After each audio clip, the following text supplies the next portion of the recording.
Muy buenos días a todos. Muchas gracias por la presentación, profesor.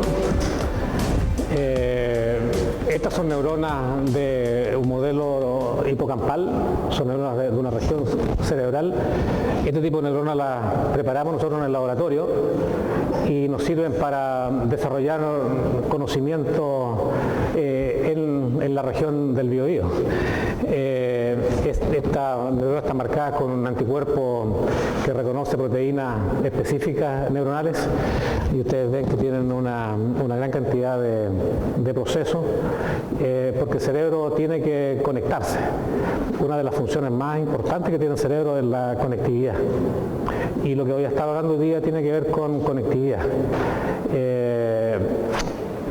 El título es bastante, creo que se me ocurrió así en una forma bien especial y le comentaba al profesor que uno aprende mucho en los congresos y hoy día hay departamentos de psiquiatría biológica porque hay un componente importante de información que asocia las alteraciones mentales con alteraciones biológicas, ya sean morfológicas, funcionales, y por lo tanto es un elemento que destaco acá. Pueden haber otras interpretaciones para el comportamiento, claramente el comportamiento es muy complejo, mucho más complejo que eso, pero puede aportar un poco para estudiar. Y el estudio que hacemos acá es a alteraciones cerebrales y una de las alteraciones cerebrales tiene que ver con la demencia y fundamentalmente con Alzheimer, la demencia senil. Y hoy día voy a desarrollar ese tema, ya que es un tema que no lo he desarrollado anteriormente en esta presentación. Y tengo que decir que hay patente involucrada acá, por lo tanto tengo que declarar eso es lo que se realiza y hay una patente que no hemos sacado ni un peso todavía, pero esperamos que en el futuro podamos sacar algo. Y ayer me comunicaron que acá nos acaban de aceptar otra patente acá en el Instituto Nacional de Propiedad Intelectual, así que estamos felices con eso.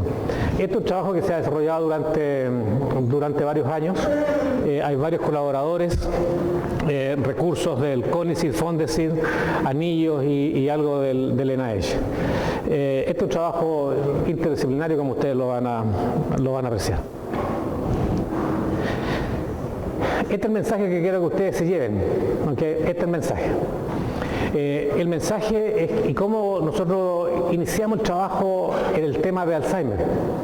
Lo iniciamos porque hace aproximadamente 8 años nos dimos cuenta de que se está hablando mucho de que la enfermedad de Alzheimer está asociada o estaría asociada con alteraciones de la conectividad neuronal. Y la conectividad neuronal se realiza a través de sinapsis. Eso es lo que se hablaba mucho al respecto. Y nos dimos cuenta que no había información mecanística que informara acerca de cómo se producía alteración en la sinapsis. Eso es un cuento. Entonces, grandes revisiones decían la enfermedad de Alzheimer está asociada con una desconexión sináptica, sin información mecanística. Nosotros dijimos, tratemos de entender el mecanismo. Y eso es lo que trata de hacer en la presentación. Ok, entonces este es un trabajo en progreso porque la investigación funciona así. Lo que ustedes debían de llevarse a la casa es que el péptido beta amiloide, y ese es el péptido beta amiloide, es una proteína que se la voy a mostrar en un segundo, es una proteína pequeñita, es un péptido, produce dos efectos en el cerebro dependiendo del estímulo y eso es bifásico. El otro efecto es que el péptido beta encontramos que es capaz de actuar en una forma idéntica a una toxina. Y esa toxina es la toxina alfa-lasotoxina. Y la alfa-lasotoxina tiene un mecanismo de acción que se ha reconocido por años. Entonces dijimos, es posible que el péptido entonces tenga el mismo mecanismo de acción. Entonces, mecanismo de acción, esa es la palabra clave. Y tanto la latrodoxina como el péptido beta amiloide producen los mismos efectos. ¿Y qué efectos son esos? Producen alteración o aumento de la permeabilidad de la membrana. ¿Okay? Producen un aumento del calcio intracelular. Ustedes saben que el calcio intracelular es un importante mediador, un segundo mensajero. Producen un aumento temprano de la liberación sináptica. La latrodoxina produce parálisis, pero antes de producir parálisis, produce una sobreestimulación muscular, porque produce aumento en la liberación.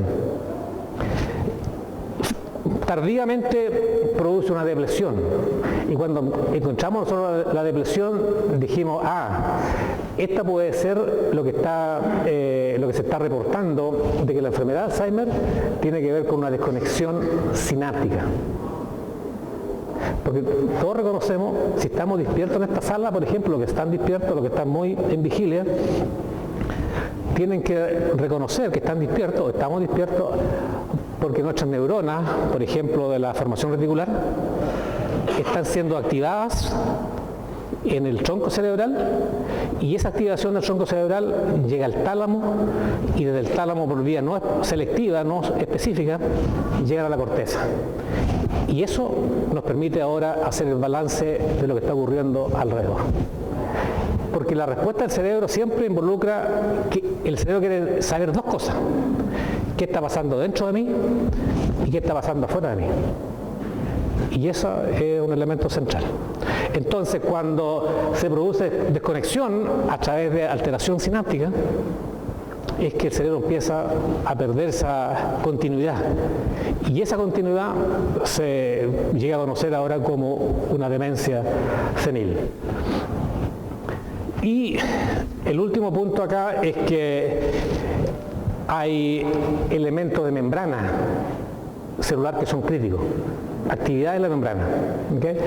Y por lo tanto, al conocer los mecanismos, ¿qué podemos hacer nosotros? Al conocer los mecanismos podemos hablar de potenciales mecanismos para desarrollo de fármacos.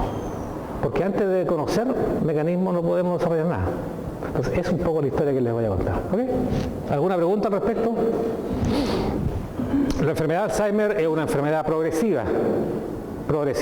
Hoy día se habla de que es muy probable que esté cursando 20, 25 años antes de que los primeros síntomas aparezcan. Es una enfermedad progresiva porque altera actividades cognitivas, lenguaje, memoria, etc.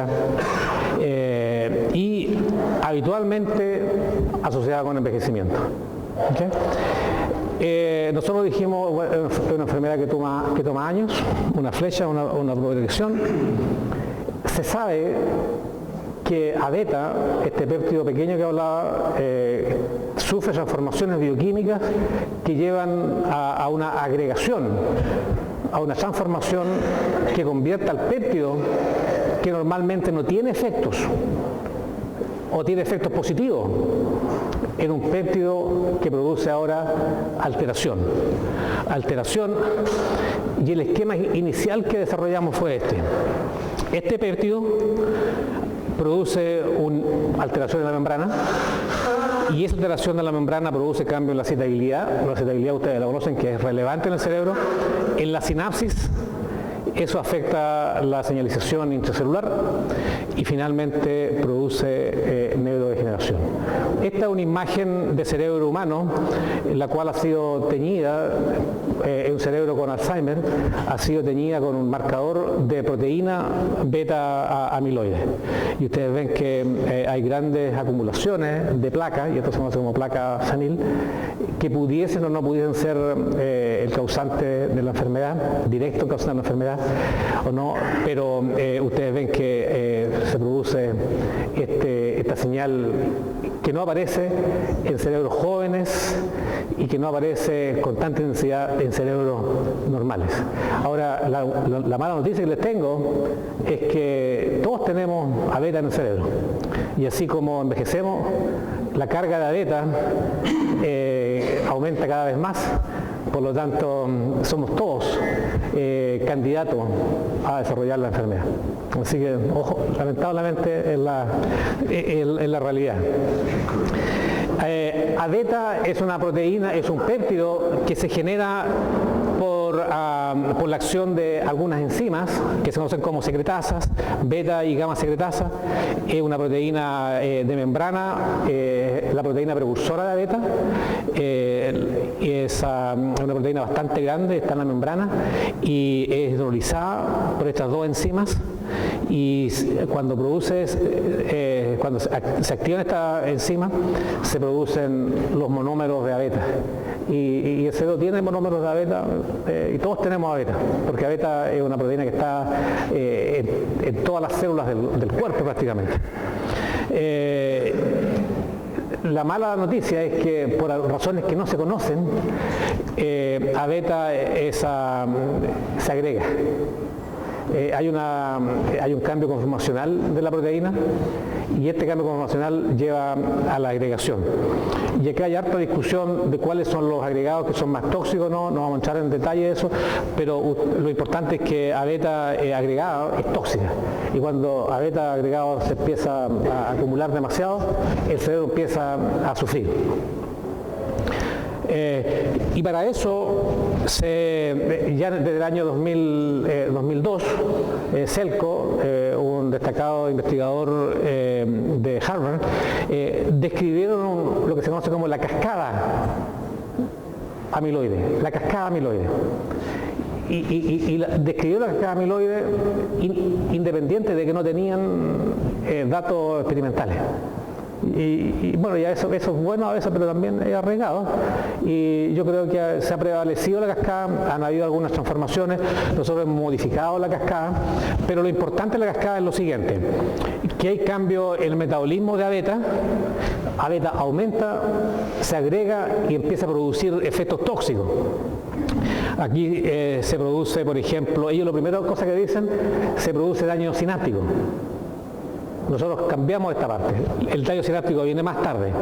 Ellos dicen produce daño sináptico. Se produce inflamación. Si bien es verdad que hay inflamación en un cerebro con Alzheimer, la inflamación es tardía, no es temprana. Y eso entonces también sería un elemento que no corresponde mucho a la realidad. Lo que ellos colocan en el cuarto punto acá, o en el quinto, es que ellos mencionan que hay una deshomeostasis iónica. Nosotros lo que hemos hecho en el tiempo es que la deshomeostasis iónica la pusimos acá arriba.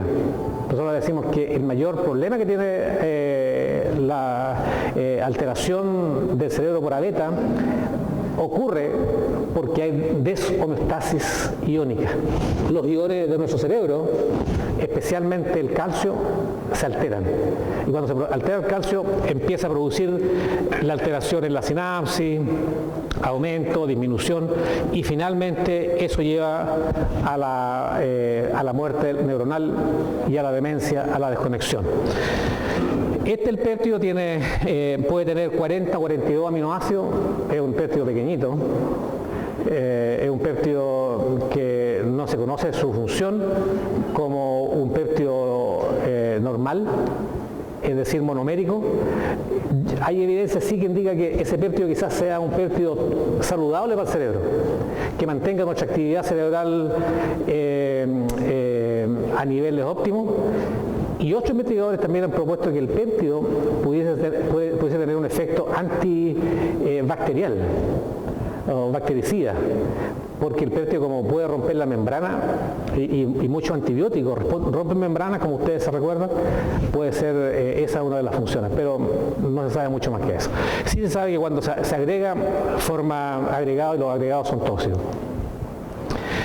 Entonces eso nosotros lo pusimos en primera línea. La sinapsis claramente que es un elemento importante. Lo que nos recordamos de la sinapsis es que hay un elemento presináptico con vesículas sinápticas. El calcio es importante para la liberación de las vesículas. Aumenta calcio, se liberan vesículas. Disminuye calcio, no hay liberación de vesículas. Hay elementos postsinápticos postsinápticos, receptores postsinápticos, señalización intracelular, etcétera, etcétera. Nosotros hemos postulado que A-beta interactúa con la sinapsis y al interactuar con la sinapsis produce cambios importantes en la función. Entonces, la primera cosa que haría beta es que interactúa con la membrana. Tenemos varias evidencias al respecto, no voy a entrar en detalle.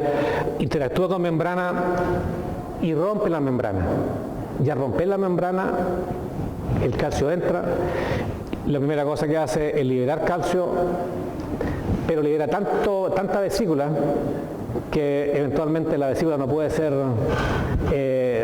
reconstituida, y eso produce una falla sináptica. Esa es nuestra hipótesis de trabajo. Voy a saltarme un poquito de la biología, porque esto les va a interesar a ustedes. La enfermedad de Alzheimer se describió hace 100 años. Todavía no hay fármacos que la vayan a solucionar muy pronto. Esa es la mala noticia.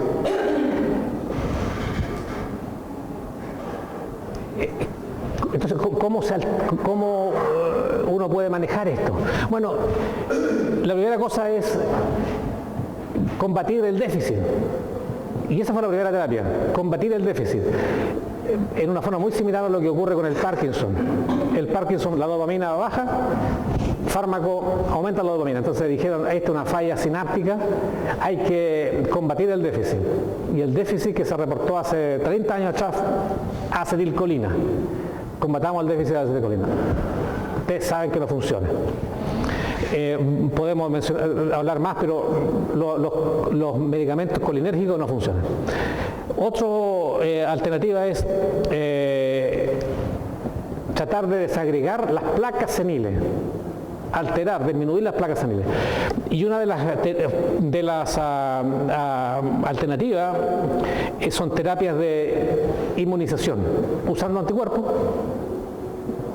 Se baja la carga de A-beta, y esa baja carga de A-beta, que funciona muy bien en animales, se genera anticuerpos anti-A-beta. En modelos de animales de Alzheimer se le administran y los animales se mejoran y se les baja la placa, pero en seres humanos, mal. Otro elemento, reducir la inflamación. Hay indicación de que la inflamación pudiera ser importante, entonces los fármacos antiinflamatorios, no esteroidales especialmente, pudiesen tener un uso especialmente temprano durante la enfermedad. No tardía en la enfermedad, porque la enfermedad es tardía, ya no hay mucho que hacer. Y lo otro es alterar la producción de A-beta a través de inhibidores de las secretasas que mencioné anteriormente. Otro elemento, miren lo que dice acá: conexión corazón-cerebro. Esta es una historia antigua, en el sentido de que así como se mantiene el corazón en buenas condiciones, saludable, el cerebro se mantiene bien. Por lo tanto, después de esta clase todos vamos a salir a correr un poquito, porque es bueno para todos. Mantener el corazón en forma activa, de tal forma que uno puede imaginarse, el cerebro tiene A-beta, y en la forma como tenga actividad física, aumenta la irrigación, van a haber factores tróficos. BDNF, por ejemplo, es uno de los que se ha postulado, y no solamente eso, sino que solamente el hecho de tener actividad física aumenta el consumo de oxígeno, glucosa, aumenta toda la maquinaria de limpieza cerebral, y esa beta puede estar saliendo. Entonces hay que mantener ojo con eso. Y eso hemos conversado con el equipo de salud mental en algunos proyectos que hemos desarrollado anteriormente, porque creemos que el estilo de vida es importante. Y acaba de salir un artículo, creo que en Lancet, la semana pasada, donde efectivamente se mencionan, creo que hay 5 o 6 elementos de salud general que impactan sobre la demencia senil. Así que ojo con eso, vean ese artículo. y todo lo que tiene que ver con el pensamiento positivo y las actividades sociales. Entonces no solamente puede ser farmacológico el desarrollo, sino que también tiene asociado con otras cosas. FDA para nosotros es un estándar, ¿no es cierto? Un estándar.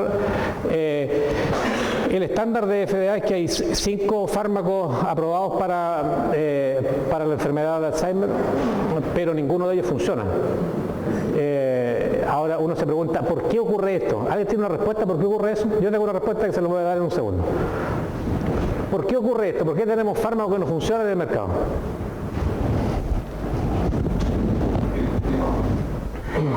Salud. ¿Por qué? A ver. Porque la enfermedad de Alzheimer es una enfermedad de desastre, ¿no? ¿Verdad? Desastre humano.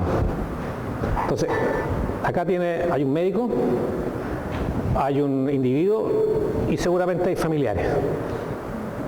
Cuando entra ese individuo con el familiar a la consulta del médico, ellos van con la noción de que van a salir de ahí con un fármaco, con una solución, con algo que les va a ayudar. Porque le pudiese dar quizá una aspirina, pero esperan salir con algo. Entonces, esto no funciona porque tiene que haber una solución social. Y estos fármacos creo que cumplen una función social, especialmente para las empresas que lo ven también, porque no mejora el individuo, no mejora para nada. ¿Y cuál es la característica farmacológica de estos fármacos? Es que inhiben una enzima, la acetilcolinesterasa. Y al inhibir la enzima aumenta acetilcolina. Y claramente, claro, con el aumento de acetilcolina van a haber algunos cambios en el comportamiento, la persona va a estar más excitada, ¿no es cierto?, más viva, pero para la cognición se necesita mucho más que eso. Tenemos que conectar, tenemos que razonar, es una computación compleja. Entonces, cognitivamente no mejora significativamente. Estudios ingleses dicen que la utilidad de los anticolinérgicos es para el manejo de los pacientes. Estudios serios ingleses, con muchos pacientes. La única cosa que han dicho, mira, el paciente se puede manejar mejor institucionalizado o no. ¿Okay? Es una solución, pero cognitivamente no hay mejora. Y la otra cosa que también un poco contraintuitivo es la memantina. La memantina es un inhibidor de los receptores de NMDA. Y yo lo he tratado de entender por qué, cuál es el razonamiento. Porque si uno inhibe receptores de NMDA en el cerebro, ustedes saben que NMDA es excitatorio, ¿cierto? ¿Se acuerdan de eso? Entonces, si inhibe receptores de NMDA, el cerebro baja sus revoluciones. Y si baja las revoluciones, se dice el cerebro va a estar funcionando mejor. Y recientemente creo que entendí un poco cuál es el razonamiento. El razonamiento es que hay ciertas neuronas en el cerebro que son interneuronas excitatorias. Y estas neuronas excitatorias estarían disparando demasiados potenciales de acción, produciendo parte de la desconexión por citotoxicidad, etcétera, etcétera. Y por lo tanto se cree que la memantina mejora el cuadro de demencia, pero tampoco funciona. Los estudios clínicos muestran que la mejoría es una mejoría súper leve, unos meses, con más actividad cognitiva, independencia, no mucho más que eso. Entonces, raya por la suma, no hay buenas noticias al respecto. Y ustedes conocen esto mejor que yo, pero les voy a mencionar un par de cosas más. Resulta que para que un fármaco entre al cerebro es una cuestión súper complicada. Las empresas farmacéuticas están tirando la toalla para encontrar buenos fármacos que entren al cerebro, fármacos nuevos. ¿Por qué? Porque el proceso es un proceso súper complejo. Por ejemplo, es importante cuánta irrigación cerebral tenemos. El tema de las barreras, ustedes conocen las barreras, el transporte activo y pasivo de los fármacos, los volúmenes, el pH, la superficie capilar, la densidad de receptores, porque los fármacos actúan en receptores, la señalización intracelular, el feedback homeostático, el cerebro de pillo. Y nosotros hemos hablado en algunas clases de los fenómenos de plasticidad. El fenómeno detecta algo y empieza a pensar cómo cambiarlo. Y ni siquiera tiene que pensar porque lo hace espontáneamente. Y están todas las características, por ejemplo, el peso molecular de la droga, los valores de permeabilidad, la partición, cuánto se disocia la droga al pH 7, la superficie polar, la capacidad que tienen para donar hidrógeno, la afinidad del receptor. Esto es complicado. Entonces, generar nuevas drogas que actúen bien en el cerebro no es un desafío menor. ¿Okay? Y la empresa está súper complicada. La empresa está mirando esto. Generación de anticuerpos. Pero la noticia del anticuerpo es que hay noticias que no son buenas. ¿Y por qué no son buenas? Una inmunización activa produjo alteraciones bien complejas en seres humanos, varios de ellos murieron por encefalitis. ¿Okay? Se ha suspendido bastante, se está tratando de mejorar la inmunización activa. Entonces la pasiva, en la pasiva se inyecta un anticuerpo ya preparado para que inhiba la producción de A-beta. Entonces, en un animalito se le inyecta beta, se genera anticuerpos, se hace una producción de anticuerpos, se purifican esos anticuerpos y finalmente esos anticuerpos se inyectan a seres humanos. Y eso es inmunización pasiva. ¿Okay? Y hay varios fármacos. Uno de los fármacos, uno de los anticuerpos es Vapinesumab. Llegó a fase 3. ¿Okay? Hay otros más que han llegado a fase 3, pero no han pasado. Porque los resultados han sido malos. Y no solamente malos, sino que aquí también hago un listado de algunas cosas que han aparecido con ellos. Por ejemplo, causó meningoencefalitis en un número bajo, pero no aceptable de individuos, y no mejoraron además de eso. El Basune, que es una forma humanizada, los resultados fueron malos. Solene, que produce muy poco efecto positivo en dos estudios fase 3, en la mayoría de pacientes con moderado, baja a moderada de Alzheimer. Creo que hoy día se insiste en un estudio, porque aquí se han gastado muchos millones, se insiste en un estudio con un grupo de pacientes pequeñitos, muy temprano en la enfermedad, y ver qué es lo que ocurre en ese subgrupo. Pero ustedes ven que del grupo de los pacientes con Alzheimer, ahora están en este grupito. El resto no tiene mucha esperanza. Y el otro tema que también es súper relevante desde el punto de vista clínico, que han habido durante varios años estas demostraciones de que tratamiento con anticuerpos produce serias anormalidades en estudio de imagen, lo que se conocen como las ARIAs, Amyloid Related Imaging Abnormalities, y eso resulta fundamentalmente en que hay pequeña hemorragia y el cerebro se inflama. no good, ¿no es cierto? No se ve bien la cosa. Y estudios se han suspendido. Y entonces, claramente, si se llega a desarrollar un fármaco asociado con un anticuerpo, van a tener que haber estudios de monitoreo de cómo el cerebro está funcionando. ¿Hay inflamación? ¿No hay inflamación? Esa es parte de la mala noticia. La otra parte de la noticia va a ser, ¿cuál sería? ¿Ah? El costo. Si la empresa no es... La empresa está apostando por fármacos de este tipo porque los costos van a ser para un grupito de personas del mundo. Un tratamiento con anticuerpos hoy día te va a costar por dosis sobre $1.000 así por dosis. Tratamientos con anticuerpos de cáncer están costando $100.000. Para cáncer funcionan relativamente bien. Algunos tratamientos anticáncer, anticuerpos, valen $100.000 el tratamiento. Número interesante, ¿no es cierto? Entonces la cosa no se ve tan bien.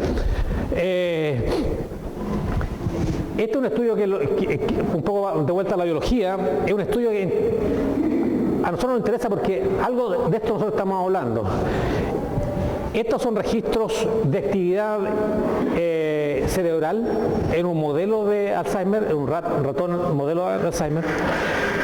Y esto representa cambio en el calcio intracelular, cambio en el calcio intracelular, y ustedes ven que aumenta, disminuye, etcétera, etcétera. En el modelo, este es el wild type, es normal, en el modelo hay más.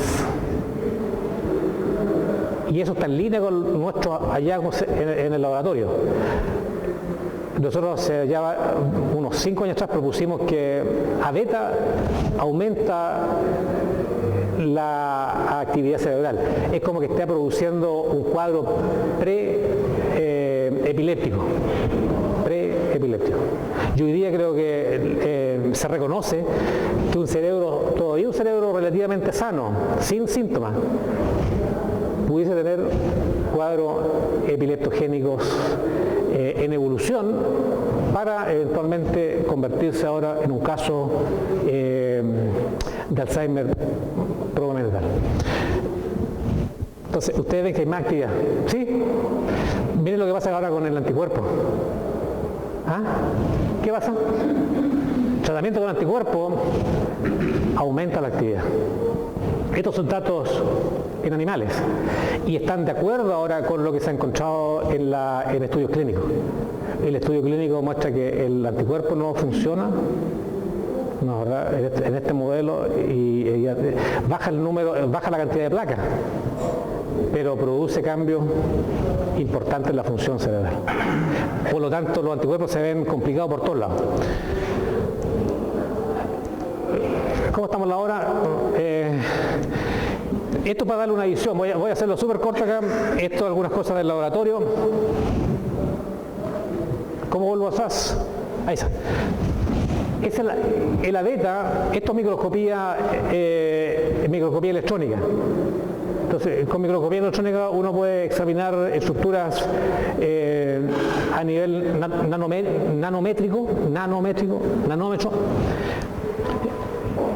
Este es una solución que tiene aleta, monómeros de aleta, y cada uno de los puntitos que tenemos acá denota una partícula de oro. Porque este aleta, nosotros le pegamos un anticuerpo, es el anticuerpo, y ese anticuerpo tiene una partícula de oro de 10 nanómetros. Entonces todos los puntitos que ustedes ven son 10 nanómetros de una partícula de oro. Y cuando está en solución, se ve bastante, es como un mosaico. Pero si uno empieza a agregar el péptido, vamos a encontrar estructuras, ya más magnificación, estructuras bien particulares. Por ejemplo, esta estructura pareciera ser como una estructura redonda, y esta estructura redonda nosotros creemos que puede ser el poro que postulamos que se forma en la membrana. Hay estructuras un poco más elongadas, hay una gran variabilidad. Y alguna de estas estructuras, nadie conoce cuál, es la que realmente produce hoyo en la membrana. produce poros en la membrana, produciendo alteraciones. Y si uno prosigue esta reacción y espera más tiempo que se agregue el péptido, ustedes ven que se forman verdaderas fibras. Y estas fibras son las que corresponderían a las placas semilares. Entonces, desde aquí hasta acá se produce la toxicidad. Entonces, lo que estamos tratando de hacer es inhibir este proceso. Inhibir el proceso de agregación y de formación de estas formas tóxicas, y también inhibir los efectos que producen estas formas tóxicas. Con la hipótesis es que si somos capaces de inhibir en forma significativa estos procesos, pudiésemos tener un fármaco que sea efectivo para la enfermedad, sin tener que ir a otro lado. Esta diapositiva muestra datos publicados ya, y lo que hace a beta agregada es que aumenta la frecuencia de la transmisión sináptica. Aumenta la frecuencia en una forma de concentración dependiente. Si aumenta la concentración, aumenta la frecuencia. La neurona en forma aguda, estos son experimentos agudos, si uno la estimula con A-beta agregada, la transmisión aumenta.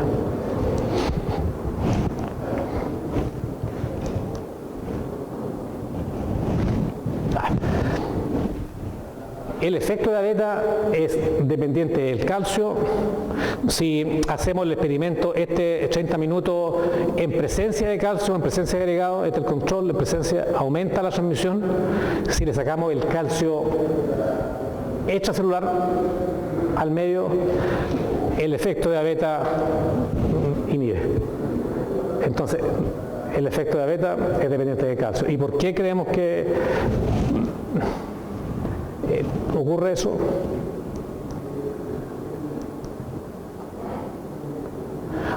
Creemos que ocurre eso porque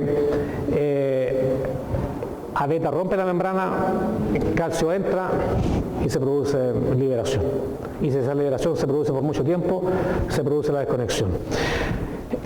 A-beta es bien particular, es un péptido pequeño, 40 aminoácidos, pero tiene una capacidad para unirse a membranas neuronales que usted no se lo imagina. Nosotros tampoco lo imaginábamos. Lo que hicimos en este experimento, esa es una neurona que está marcada con un anticuerpo que reconoce una proteína neuronal, y 30 minutos después de agregarle A-beta, una forma fluorescente de A-beta, esta es una A-beta verde, ustedes ven que la neurona está completamente llena de A-beta. Entonces, hay una capacidad, A-beta es hidrofóbico, y esa capacidad hidrofóbica de A-beta ayuda a que la membrana se decore con A-beta. Y si uno hace estudios desde los 15 minutos, ya encuentra que A-beta se está pegando a la membrana. Entonces, ese es uno de los primeros pasos que está ocurriendo.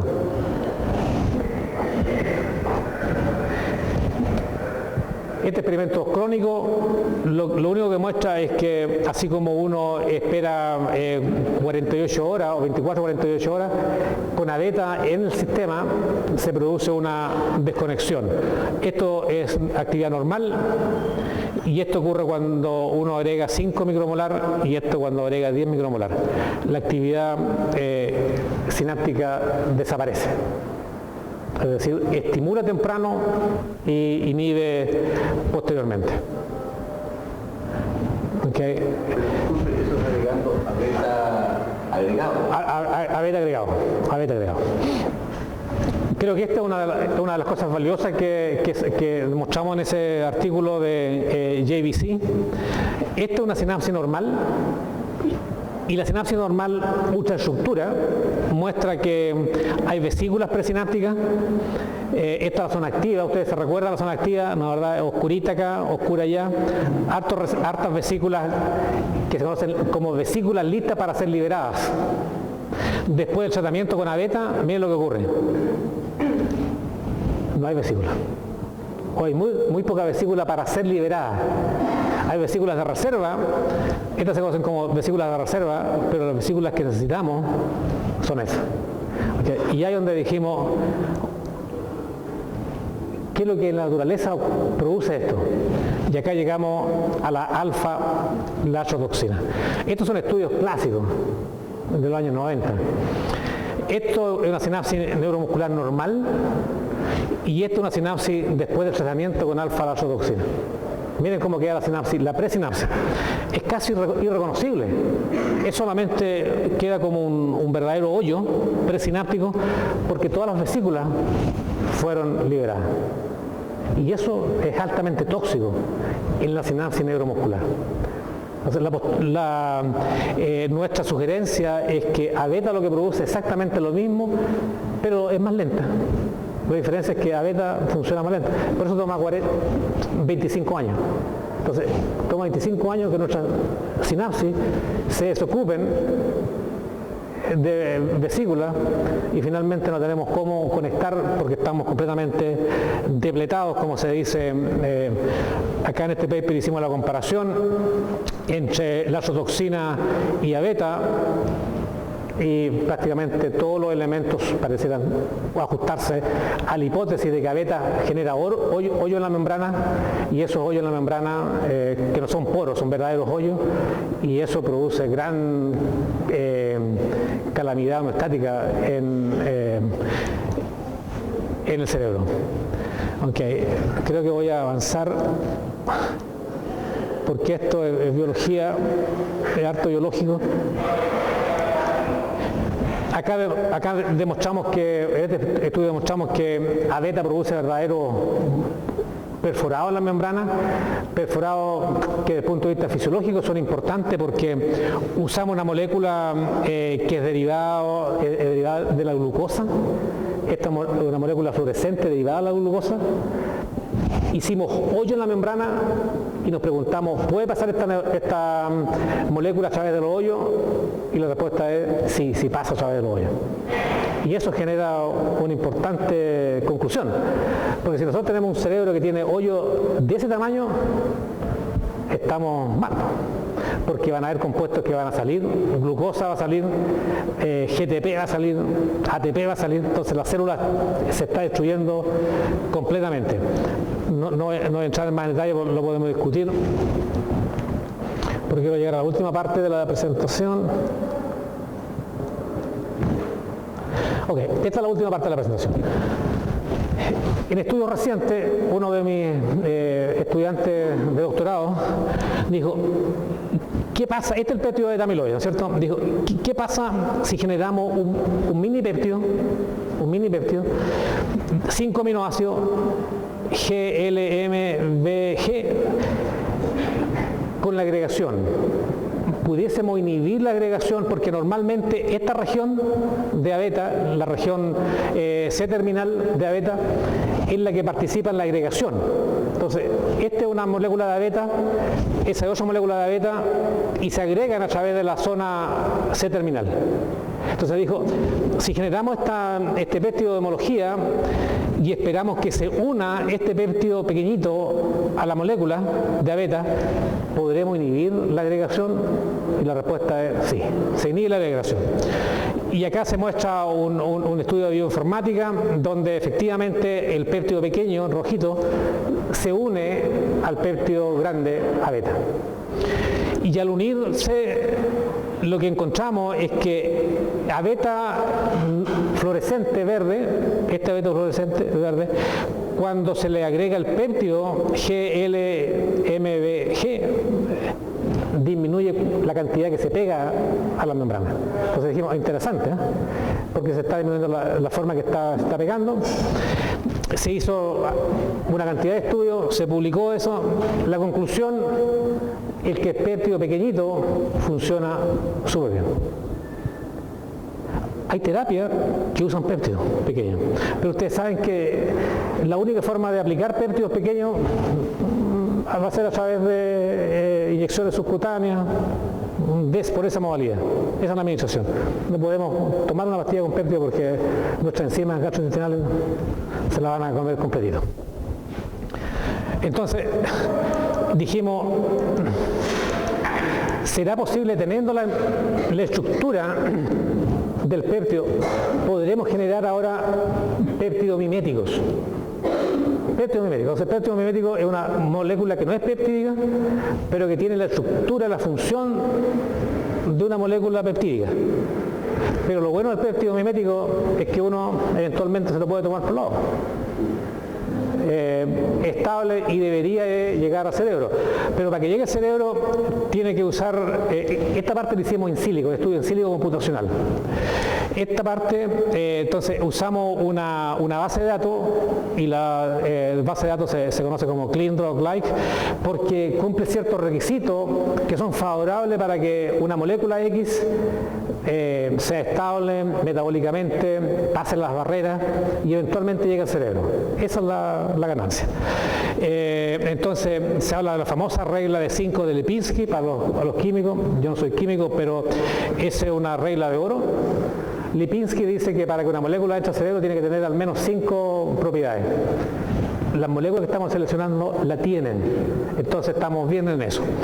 Y si nos colocamos más jodidos todavía, decimos la regla de 3 de Jorgensen, también funcionan, que atraviesen la membrana hematoencefálica, también funcionan, que tengan potencial actividad en el sistema nervioso, también, y baja metabolización en el organismo. Esa es la regla.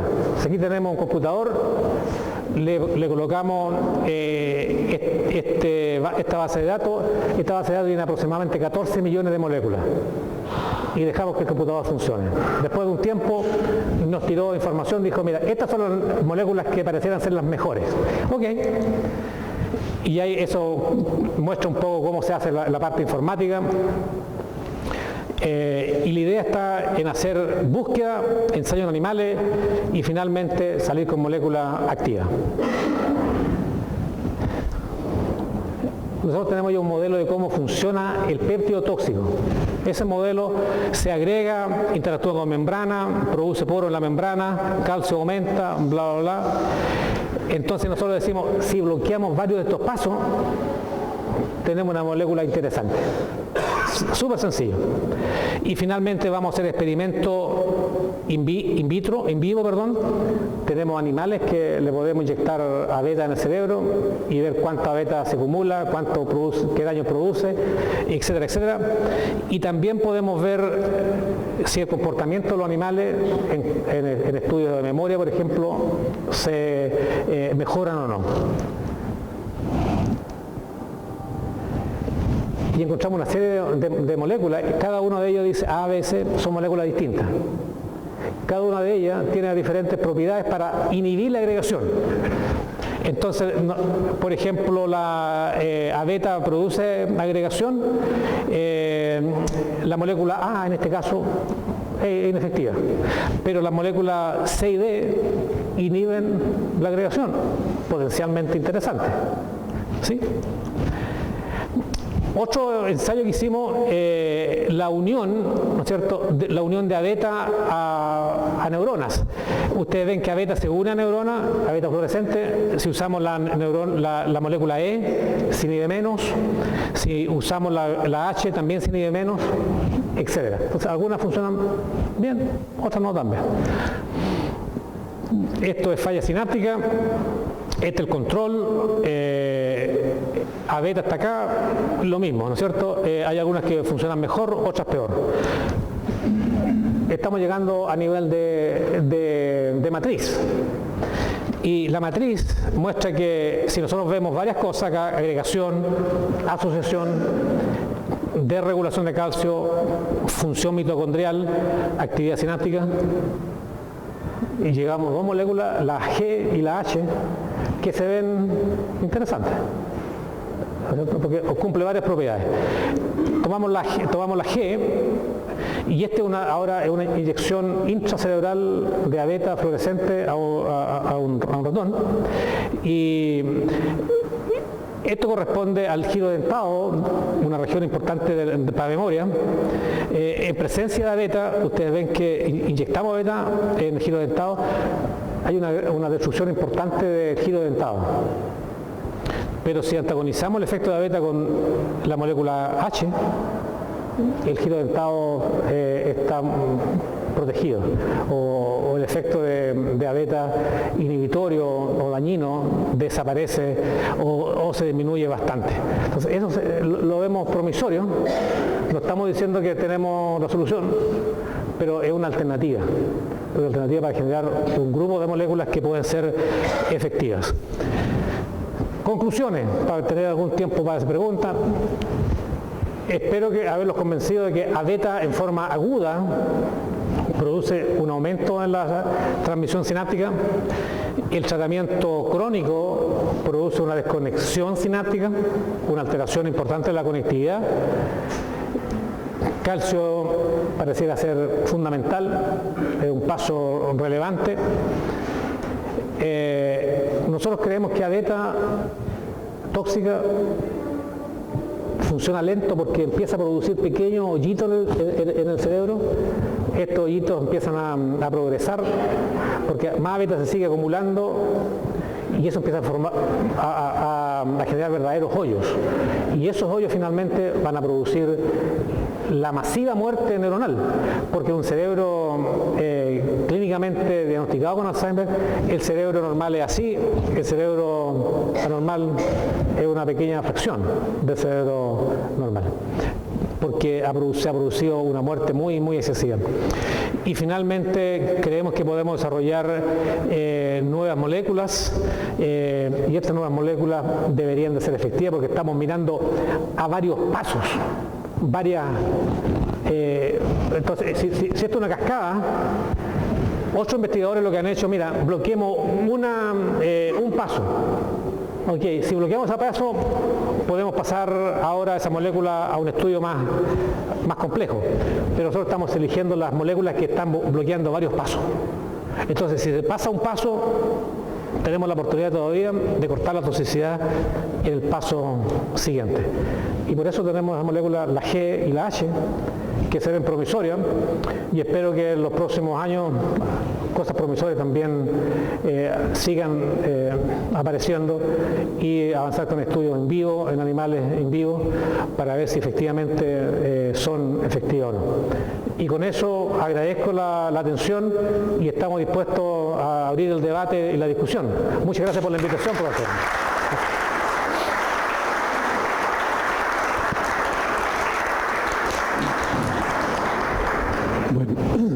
Muchísimas gracias, profesor, por una excelente conferencia y sobre todo por el esfuerzo hecho para acercar a nosotros estas complejidades de las neurociencias básicas que normalmente las sentimos más lejanas de lo que deberíamos. Tenemos tiempo para consultas, comentarios.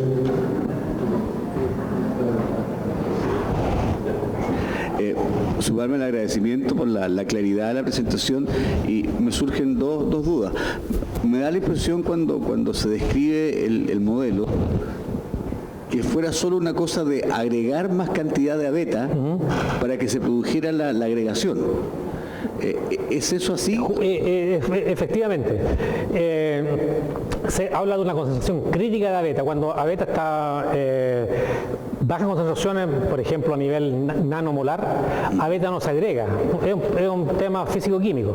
Pero si agregamos más abeta, concentraciones micromolar, ahora abeta empieza a agregarse en forma espontánea. Perfecto. O sea, uno podría pensar que en el modelo teórico las personas que llegan a desarrollar la enfermedad de Alzheimer son personas que por alguna razón producirían mucha abeta. No es que su abeta sea anormal, sino que sería una mayor cantidad de abeta. Ya. Producen demasiado o eliminan muy poco. Perfecto. Porque funciona de esa forma, ¿cierto? O produzco mucho o elimino poco. Y la segunda pregunta, de acuerdo a este modelo, ¿en qué momento de la enfermedad tendríamos efecto si impedimos esta agregación de beta? ¿Cuándo? O sea, habría que hacerlo cuando en personas determinadas como candidatas previamente. ¿Qué es lo que han pensado en torno a eso? Ya. Bueno, yo creo que el consenso hoy día es que la enfermedad empieza 25 años antes de los síntomas. Por lo tanto, habría que pensar en los 40 y tantos años, de forma de preocuparse de todo lo que hablamos en una diapositiva con rojo y negro, de esas condiciones, de tal forma de llegar a los 60, 70, ya bastante protegido con una reserva cognitiva alta. Y eso crea también un problema de cómo se previene la enfermedad. Esto va a ser como que seguramente una cosa preventiva, como el tema de la presión arterial y la glucosa, ¿no? Es decir, un tratamiento crónico. Y eso también genera costos asociados. Entonces es un tema complejo. Hola. Buenos días. Buenos días, doctor. Muchas gracias por su clara y buena presentación. Un par de consultas. La primera, los resultados promisorios con los péptidos, digamos, modificados, se han traducido también funcionalmente, es decir, si se ha hecho, no sé, test para evaluar función hipocámpica de las ratas experimentales, como el Morris Watermaze o... Tú dices función de comportamiento. Comportamental, claro. Ya, no, tú ves que el modelo es un experimento que tenemos que hacer. Todavía no lo hemos hecho, estamos en eso, seteando todos esos modelos de Watermaze y Bannermaze, etc. Y la otra consulta es si se depleta la sinapsis de las vesículas porque se liberan al aumentar el calcio. ¿Qué pasa que no llegan nuevas vesículas a ocupar el espacio de las que fueron depletadas? Bueno, todos sabemos que hay un importante proceso de endocitosis. Se libera la vesícula, se libera el contenido de la vesícula y la membrana tiene que ser endocitada. Lo más probable, lo que está ocurriendo es que, como es tan alto la liberación, que la membrana no alcanza a ser endocitada. Y creo que los números muestran que la endocitosis también es inhibida. Entonces ya no se endocita la membrana, y al no endocitarse la membrana no hay forma de generar nuevas vesículas.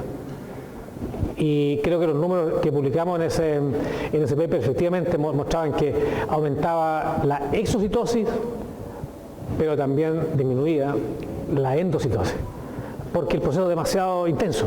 Y como es demasiado intenso, gastamos membrana y no recuperamos. Tengo dos preguntas. La cascada amiloide, ¿es realmente la causa de la enfermedad de Alzheimer o puede ser una consecuencia y es complicado el tema? Y lo otro, si fuese la causa, ¿será la única causa? Porque de una manera podemos hacer esfuerzos titánicos y con mucho dinero, pero finalmente cuando apuntamos mal va a ser una pérdida de tiempo y de dinero espantoso. Súper buena pregunta. No, yo creo que la discusión ha sido amplia al respecto. Sin lugar a duda que hay una enorme cantidad de información que apoya la cascada amiloide. ¿Cuál es la mejor información? La mejor información tiene que ver con estudios genéticos. Hay estudios genéticos, por ejemplo, el grupo de pacientes colombianos. Hay un grupo de pacientes en Colombia, en una ciudad de la montaña, que hace aproximadamente 30 años fueron descritos, y ha habido una segregación genética y un número importante de ellos a los 30, 40 años desarrolla enfermedad de Alzheimer. Ese es un elemento de la causa. Y el elemento de la causa muestra que tiene una mutación en una de las enzimas que produce A-beta, y tienen más A-beta en el cerebro. Hay otras mutaciones que también afectan, ya sea APP o las enzimas que producen A-beta, y toda esa información indica que el factor genético asociado con la producción de A-beta es importante. ¿Okay? Sin embargo, también hay que reconocer que existen otras posibilidades. Hay otra proteína que se conoce como la proteína tau. La proteína tau es una proteína de citoesqueleto. Se cree que, y también se ha demostrado que mutaciones en tau también producen Alzheimer.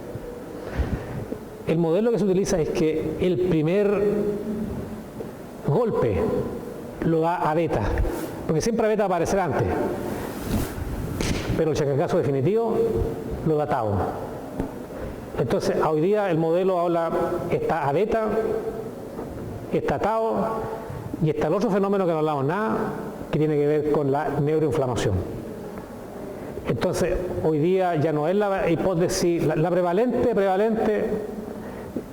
es la hipótesis amiloide. Pero está la otra alternativa. La otra alternativa es estado y la neuroinflamación. Y yo creo que de ahí va a salir un poco la tarea. Porque la pregunta es, hoy día el gran juego que hay, y esto va a ocurrir, creo que la respuesta va a ser, creo que en unos 8 años más, ¿qué pasa con los pacientes? ¿Alguien se acuerda la ciudad en Colombia? ¿Dónde están los pacientes estos?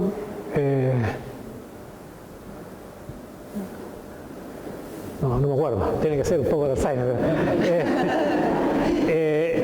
Esa ciudad que tiene que se conocen los pacientes por el nombre de la ciudad, se está haciendo un estudio.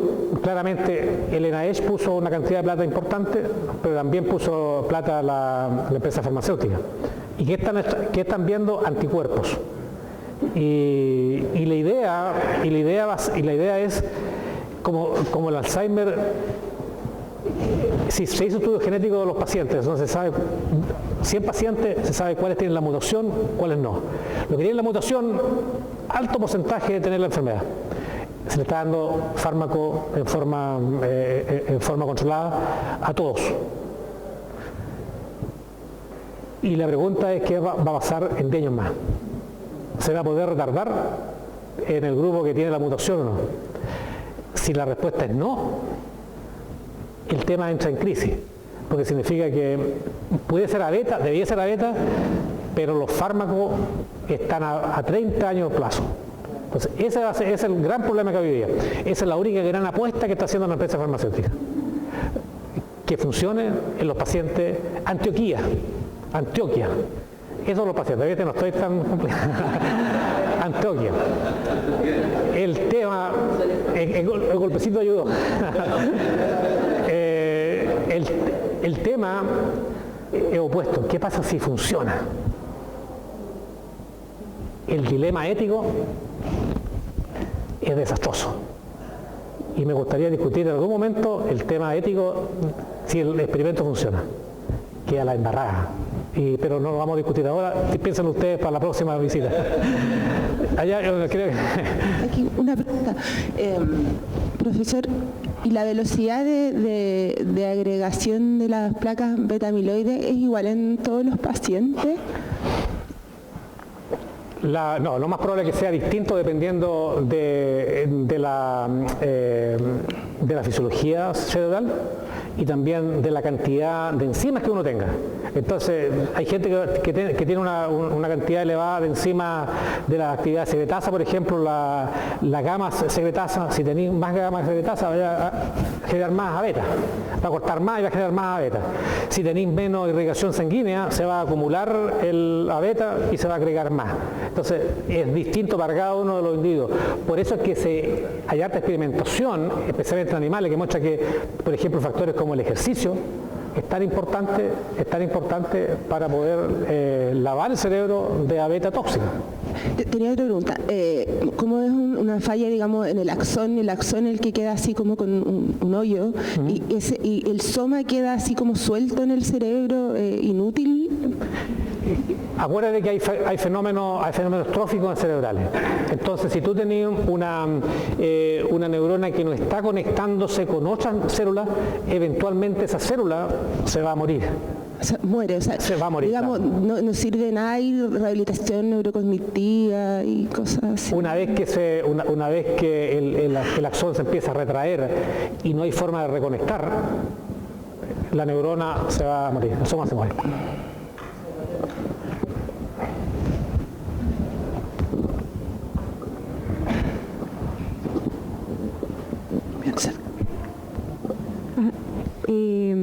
Bueno, Bueno, yo quería, mencionar que me parece, digamos, la presentación, además allá de lo interesante, también la forma de explicarla también para aquellos que a veces no somos de la línea muy biológica, digamos, permite tener la sensación de que uno entendió algo. ¿Ah? Y eso, la verdad, es que es agradable. ¿Ah? Lo que quería preguntar tenía que ver con los modelos de experimentación. ¿Ah? Usted mencionó, los modelos de experimentación, los modelos animales, digamos. Porque usted mencionó, digamos, de que los tratamientos que se habían probado en modelos animales, algunos de ellos habían funcionado muy bien, mejorando algunas situaciones, digamos, la condición del animal. Pero que, sin embargo, cuando estos se llevaron a los sujetos, ya los resultados no fueron, digamos, positivos. Entonces, de alguna manera, mi duda es, ¿qué hizo esa diferencia, digamos? Uno tiene la idea de que, de alguna manera, el modelo animal, biológicamente hablando, estructuralmente hablando, es como muy similar, digamos, al humano. Entonces, ¿en qué sentido podrían existir esas diferencias? Pensando en que, nuevamente, se están utilizando modelos animales para probar estas nuevas propuestas. Súper, okay. No, muy buena la pregunta. Y me alegro que haya quedado algunas cosas claras. El tema fundamental es que cómo funciona la ciencia. La ciencia es siempre empujada por recursos. Y uno de los elementos de recursos importantes en este tipo de estudios es la generación de animales transgénicos. Entonces, el animal, el ratón, por ejemplo, o la rata, no desarrolla nada parecido al Alzheimer.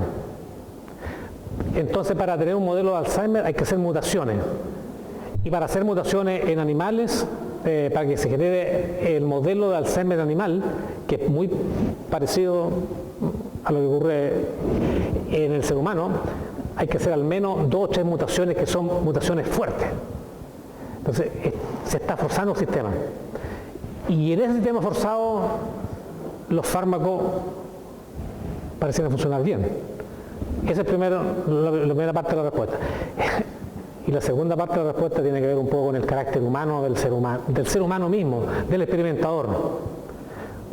Una cantidad importante de resultados que decían la cosa funciona sí o sí, fueron demostrados que eran falsos. Por la poca acuciosidad del estudio. La presión para publicar es tan fuerte que muchos investigadores estaban felices si usaban 3 o 4 animales, que es lo mínimo. Entonces, con 3 o 4 animales todos sabemos que no podemos llegar a conclusiones. Pero ocurrieron eso. Entonces, y después se hizo un estudio, se preguntaron, ¿no es cierto? Oye, hemos gastado 200 millones de dólares en estos 10 estudios animales y muestran que hay una eficacia tremenda. ¿Qué ocurrió? Porque claro, el que pone la plata dice después qué ocurrió. Se fueron a estudiar todos esos estudios y se dijo, mira, la mayor parte de los estudios no son adecuados porque el número de muestras era muy bajo. Es un elemento. Entonces, ¿cuál podrá ser un mejor modelo? El mejor modelo, a nuestro entender, puede ser un modelo envejecido, de animal envejecido, más que el modelo de animal transgénico de enfermedad Alzheimer. Porque la enfermedad Alzheimer es un modelo envejecido. Pero el modelo envejecido es caro, porque tienes que mantener el animal, el ratón, por ejemplo, por 2 años, 3 años, y eso lleva consigo un consumo alto de recursos. Ese es un problema. Profesor, además de agradecer la presentación, una pregunta. Usted nos habló que el péptido beta amiloide se produce muy ampliamente en el cerebro y en el cuerpo y que se cree que tiene algunas funciones beneficiosas además. Uno siempre tiende a pensar si hay algo que se produce ampliamente en el cuerpo, habitualmente tiene que tener alguna función, si no, no se produciría. Entonces mi pregunta apuntaba a si lo que ustedes están tratando de investigar es bloquear la agregación del péptido beta amiloide con un mini péptido. ¿Eso no podría traer consecuencias negativas respecto de que el péptido pierda su función benéfica? ¿Hay alguna información al respecto? Bueno, yo creo que ahí está el elemento de chitear la concentración, porque si tú disminuyes demasiado la concentración del pértido que beneficie, va a ir para otro lado. Entonces, lo ideal es que el pértido monomérico sea lo que produce el efecto positivo en el cerebro o en el organismo. Por lo tanto, si tú bloqueas la agregación, todavía va a mantener niveles altos de péptido monomérico, que es el saludable, y vas a haber bloqueado el péptido agregado, que es el tóxico. Es un elemento, pero también va a ser el elemento de la concentración. Lo mismo que ocurre con los inhibidores de las secretasas. Los inhibidores de las secretasas, que el otro tipo de fármaco que se está desarrollando, si tú inhibes demasiado las secretasas, se producen efectos tóxicos importantes en el cuerpo, porque las secretasas son enzimas que regulan una cantidad importante de funciones, y por lo tanto tenéis que usar la concentración justo y necesaria del inhibidor para producir el efecto benéfico.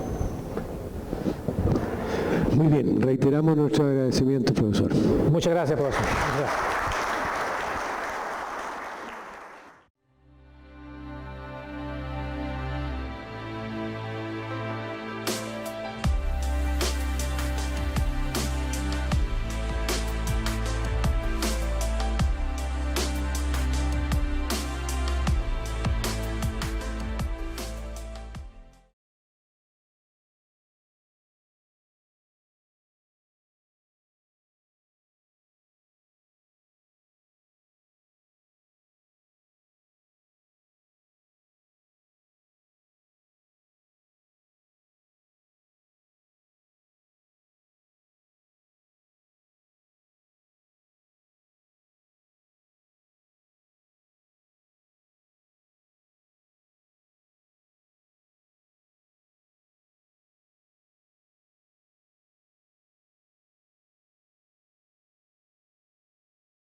que es el tóxico. Es un elemento, pero también va a ser el elemento de la concentración. Lo mismo que ocurre con los inhibidores de las secretasas.